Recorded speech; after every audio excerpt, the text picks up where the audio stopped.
Welcome to another episode of the Read Pile. Today I've got 9 books, and I think they were all good. My stomach started rumbling just as I was hitting record, so I need to get through this quickly so I can eat breakfast.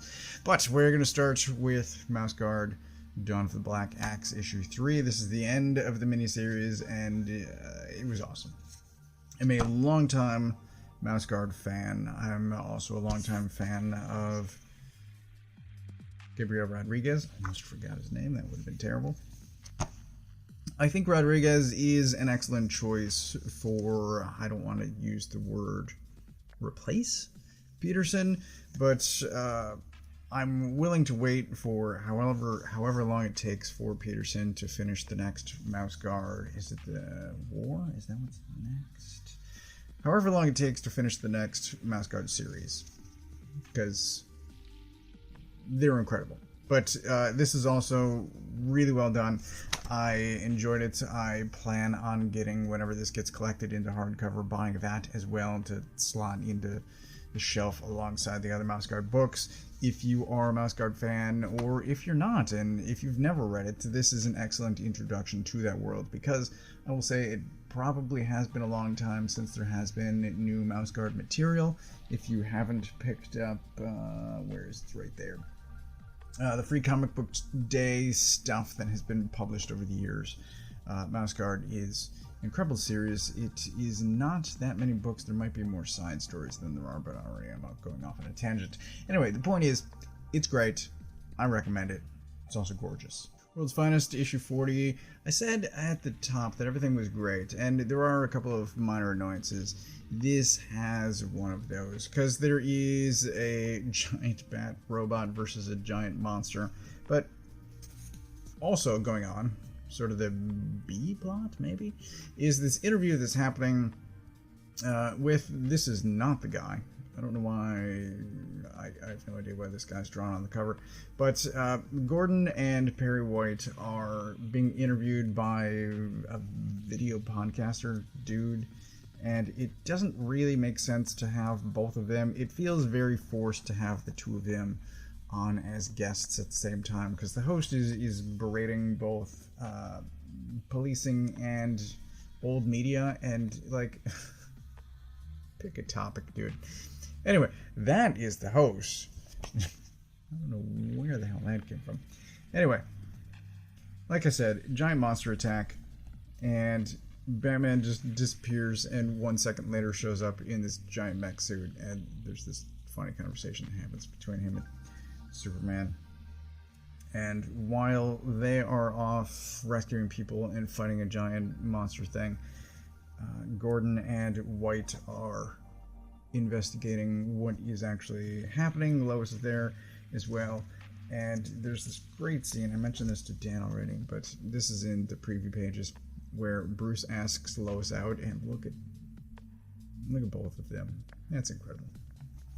It's well done. Art on this is gorgeous. I would have loved more of the giant monster robot fight, but it's kind of 50-50 as far as the investigation goes. It is really well drawn, though. I just would have liked more. And then it's a done in one, so I don't know. I don't know. I would have liked more. I would have liked more of the monster fights in Evangelion. But that's way off topic. Anyway, it's good. It looks great. That's about all I can say about it. I heard Skull Crusher issue 10, the minorest of spoilers, because this is something that is always a question I have, and it is that Skull Crusher will continue. So there's a new arc coming, Black Market Rumble, which is awesome. This is I'm going to say great series. I had complaints about the first arc in that I wished it were longer, honestly. And the second arc, this ends that second arc, 6 through 10. It's just really well done. It's well executed. I don't have that complaint, although, sure, if you drag out the fights, I think the character elements are well done, but the game, the sport that they're playing, that's where the action comes from, and I don't know, because of the amount of manga I've been reading recently, my brain does go to this aspect could have been drawn out, and then you have more moments for smaller character moments, character development within the game, sport itself, whatever. I'm like picking at nicks that aren't even there. But the book is well done. I do recommend it. It is filled with secrets revealed and betrayal and people getting stabbed, and it's awesome. So I again don't have much to say. It's just really well done. I recommend it. And again, art's gorgeous.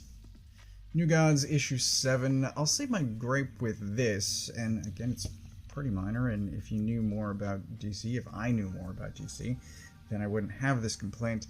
But what's going on is a bunch of New God stuff, obviously.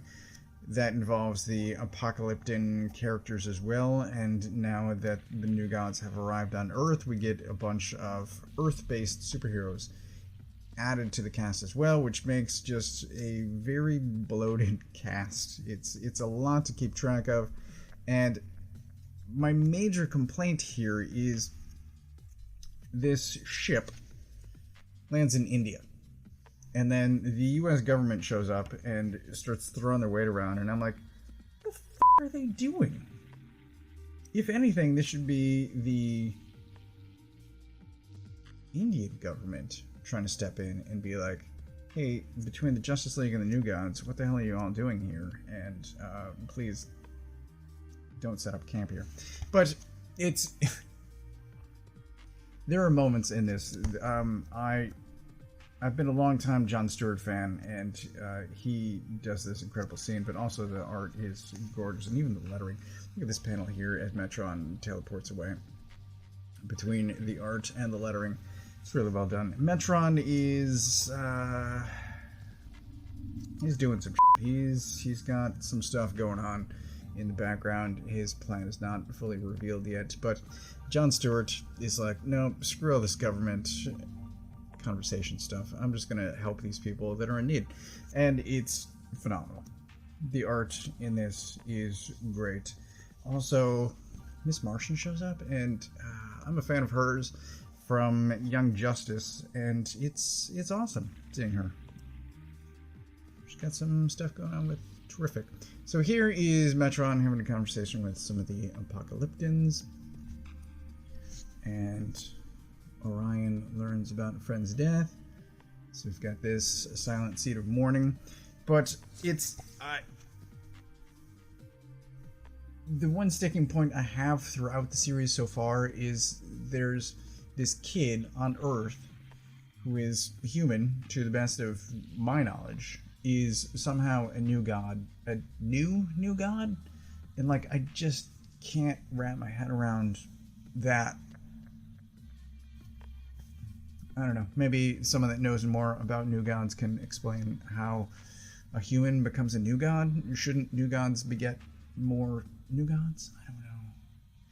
But like everything else so far, art's gorgeous, and it's really just that minor governmental complaint of like, why the hell is Chase running around trying to...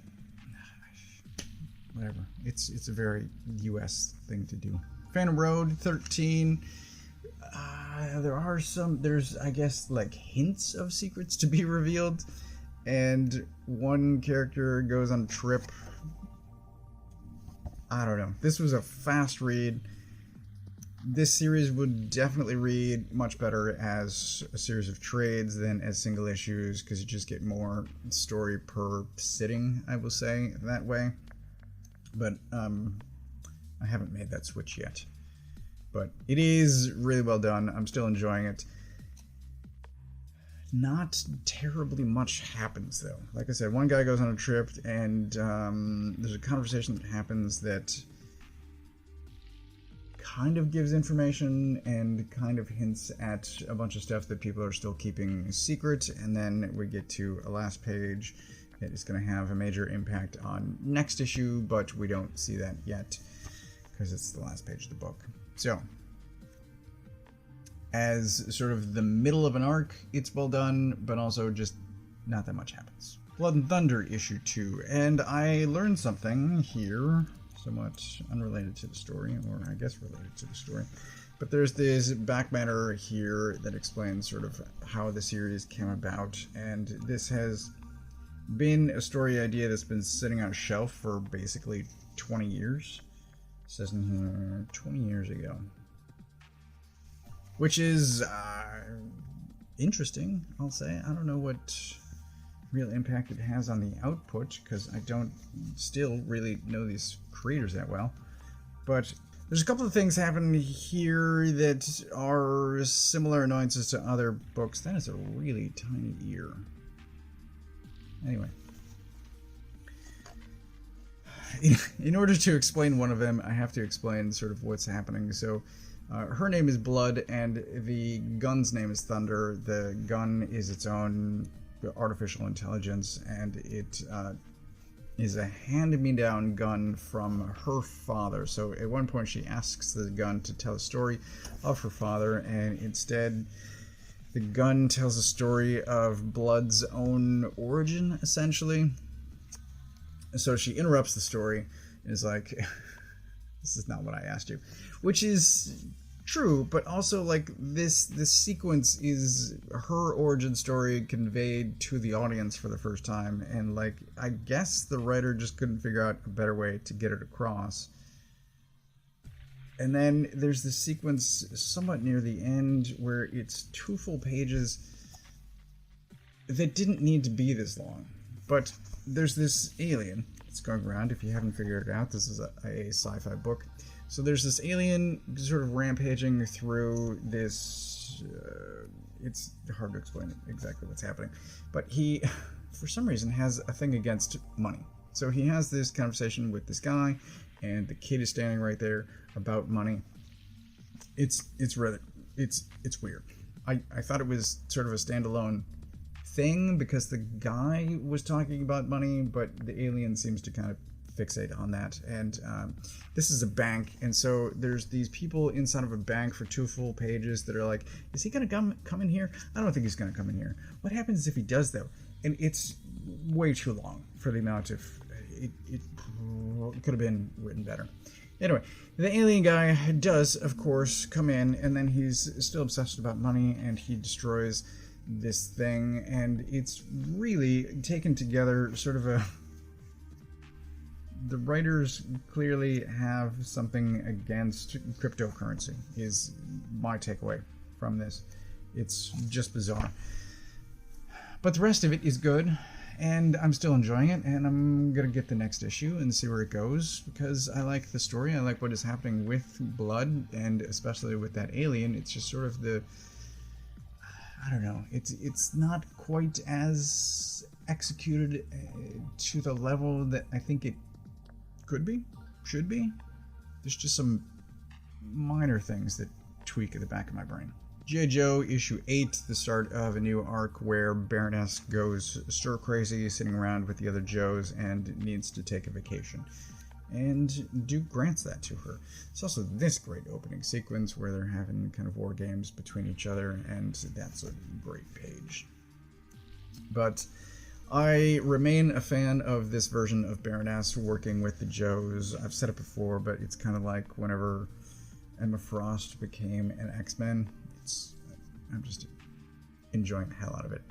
This thing, I think, is not what I thought it was. I thought, because of the proximity of the G.I. Joe issue where this showed up and the Transformers flashback issue where they're talking about kind of Megatron has a dark matrix thing, unless I completely misunderstood everything. I thought this was that dark matrix, and instead it's a T-Cog. So I guess at some point Cobra Commander is going to make something that transforms.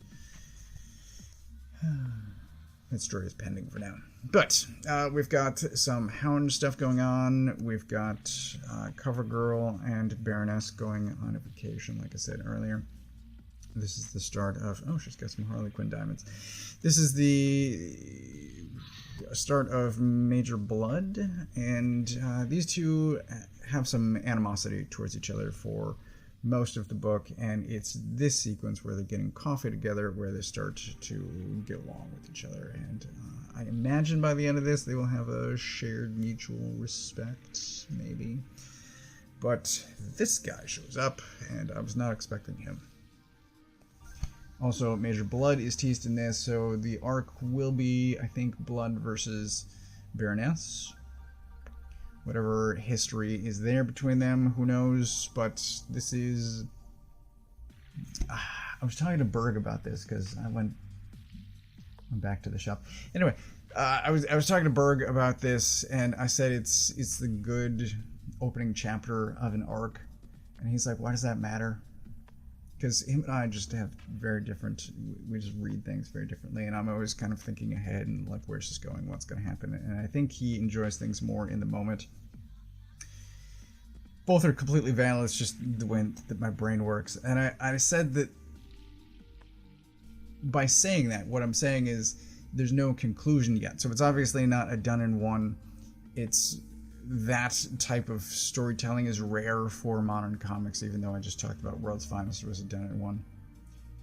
So it's the opening arc, and there's still time.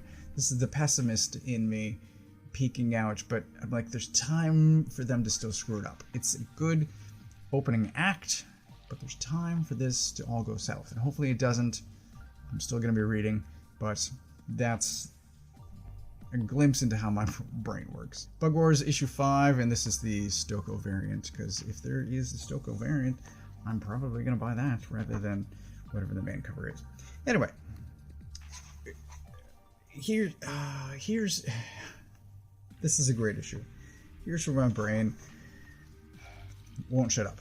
So, all of this stuff at the might level, at the bug level, is happening, and the stuff at the human level, his brother and mother, time seems to be passing at different speeds. And maybe this is another case of just me being wrong, but where is it? So, the main guy has been missing for an unknown amount of time. And his mother and brother at this point have called in the cops to look for him, and they say that he hasn't run away, that he has to be missing, and the brother leaps to the conclusion that it is somehow the bugs, and I'm like, what the hell are you talking about, man? I don't know how you could have ever leapt to that conclusion. But, so in however much time has passed, the one brother who has gotten shrunken has crossed the yard at least once, and then factions of bugs from across the yard have come together at this dead dog for a meeting so that they can wage war against the older brother who's cutting the grass and killing it. And it's like, that seems to, in my brain, should take a bunch of time to cross the yard to get from where he was to the house to meet with the spiders, and then have this Dagobah cave vision thing, and then for the other bugs to, for word to travel, and then to meet together at the dead dog. It seems like a bunch of time should have passed, and I don't know, maybe I would say a day has passed? I don't know. At the human level, for the mother and brother to have called the cops, and they were previously looking in the yard for him, and so like, I just logistically, chronologically, I can't figure it out. But the writing is great, the art is gorgeous, and I do recommend it. This is that, what I call the Dagobah cave vision sequence. Anyway, it's awesome. And I got to the last page, and I fell in love with these two panels here. So, the spider chick that I have shown off a couple of times, her and the main guy's pet beetle have teamed up, and the beetle's there in the foreground, and she's giving the speech about what they're going to go and do, and then we get this, it just says, "So we died the boy," and I'm like, oh my god, they just killed him, and oh my god, it's so good, it's so good, it's so good, I love it so much, it's phenomenal, it's great, I love it, Possibly pick of the week? I don't know. I haven't thought about it. Battle Beast issue 2. This is basically Battle Beast on a Star Trek space station. It's super weird. Because it's definitely Star Trek, Next Gen, and or Deep Space Nine. But there is this spaceship that Battle Beast is riding around in, and there is this guy who just wants to get home and not be eaten. And the spaceship wants to kill Battle Beast, and so they are in agreement on finding, well, not initially, but they are in agreement about finding an opponent to kill Battle Beast. And they wind up at the space station, so that little guy, that's Riker equivalent.